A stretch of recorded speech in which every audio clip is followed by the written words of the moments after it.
এটা কলকাতার একটা রাস্তা, আর আমি দাঁড়িয়ে আছি রাইট নাও সিটি সেন্টার 2।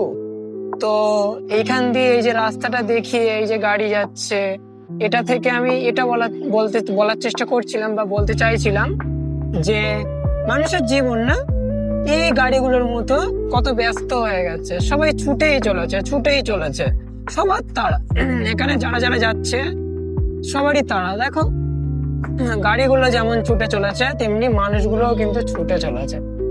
মানুষের কাছে এখন সময় নেই কারোর কাছে একটু বসা, কারোর সাথে গল্প করা, একটু খোঁজ নেওয়ার মতন সময় নেই। সবাই ছুটছে কিসের তাগিদে, কি পাওয়ার জন্য ছুটছে আই ডোন্ট নো, বাট আমিও ছুটি। আমরা সবাই এখন এমন হয়ে গেছি ব্যস্ত জীবনে, রোবটের মতো। এই গাড়িগুলো যেমন মেশিন, তেল দিলে যায়, মানুষও ঠিক তেমন হয়ে গেছে, ছুটেই চলেছে মানুষ, শুধু ছোটে। দেখছো, শুধু ছোটে।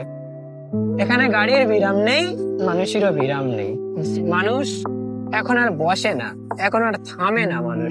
মানুষ থামবে তখনই যখন মানুষ মরবে। মরার আগে আমার মনে হয় না এই কলকাতা শহরে, এত ব্যস্তময় একটা শহর, যেখানে মানুষ থামবে। সত্যি এই আমাদের জীবন।